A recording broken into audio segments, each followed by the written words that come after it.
Good morning. Welcome to A Course in Miracles, lesson 294. As you can see, I am not at my home office. We're going to just roll with this. Okay, lesson 294. My body is a wholly neutral thing. I am a son of God, and can I be another thing as well? Did God create the mortal and the corruptible? What use has God's beloved Son for what must die? And yet a neutral thing does not see death, for thoughts of fear are not invested there, nor is a mockery of love bestowed upon it. Its neutrality protects it while it has a use, and afterwards, without a purpose, it is laid aside. It is not sick, nor old, nor hurt. It is but functionless, unneeded, and cast off. Let me not see it more than this today, of service for a while and fit to serve, to keep its usefulness while it can serve, and then to be replaced for greater good. My body, Father, cannot be your son, and what is not created cannot be sinful nor sinless, neither good nor bad. Let me then use this dream to help your plan that we awaken from all our dreams we made. And that is the end of lesson 294. My body is a wholly neutral thing. We can almost see our bodies as a hologram, or even just simply as the vehicle that we walk around in. It's great to maintain it, but it is not something that is good nor bad. It's not evil. It's not the definition of who we are. And so whether the vehicle is a minivan, a truck, or a tiny little compact car, it doesn't matter what it looks like on the outside. It's the essence that it carries, that it holds, that is the important part. We get so caught up in our body and trying to maintain our bodies. And yet, if you look around when we have our fill, when something is of no more use to us, we are so quick to be able to get rid of those things, whether it be a car or furniture or a house, even clothing. And so really that is just a reflection of the truth of what the body is. It is a visual image of a transportation device, of a tool that we use to learn the lessons of our soul. And if we can honor that and love it and use it lovingly, but know that it is not who we are, we will shift and change the focus of our lives here, and things will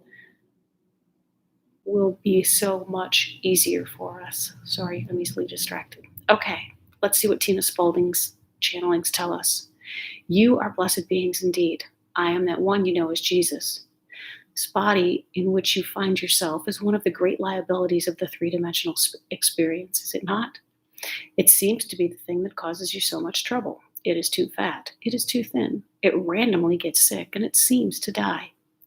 Well, your body is never alive. Now, this may seem strange to say, but you are the animating force of the body. The spirit is the animating force of the body. The body, in and of itself, does not live. You animate it. Without you in it, the body is a corpse. It has no volition of its own. It has no desires of its own. It does only what you ask it to do, and it is truly neutral in that sense, because it has no mind of its own. You have many stories in your society about instincts, habits, and addictions. It is not true. The mind rules the body. Spirit rules the body, and it is important for you not to blame the body for anything. Some of your deepest, darkest feelings are of loathing the body, hating the body, and mistrusting the body. The body only does what you ask it to do. Eat the food you ask it to eat. It travels where you ask it to travel. It is innocence in that sense. Stop attacking your body. Stop judging your body, and address the part of you that is the decision maker. That is where the healing needs to take place, in the mind that is making the unhealthy decisions. I am that one you know as Jesus, and we will speak to you again tomorrow. This is a hard lesson. We get very caught up in our bodies, and we don't believe that for 1 second we would make decisions that would create any kind of unhealthy, unloving situation within our bodies. We believe that we look for our own survival and our own fitness, and yet We make decisions all the time that are unloving for ourselves. Pay attention and use the body as a communication device. Use the body as an opportunity to learn and to grow where you are in need of more love within your life and within yourself. We animate our body. I love those lines because the body in and of itself does not live. Having been a hospice nurse for several years, I have witnessed the amazing shift and transformation when a body becomes that inanimate object that this is speaking of. Once the soul exits the body and goes back to its eternal space where it is free and liberated, the body is no longer what we have watched for the entire lifetime of that person. It becomes something that is lifeless. We are not our bodies.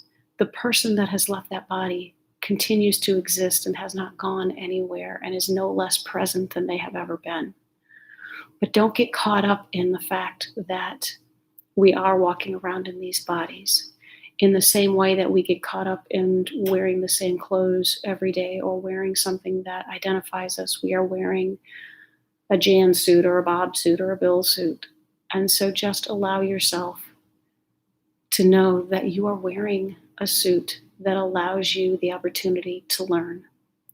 Love your body, but do not be so focused that you miss sight of the fact that the truth of who you are is the spirit. Have a great day. I'll talk to you again later. Bye-bye.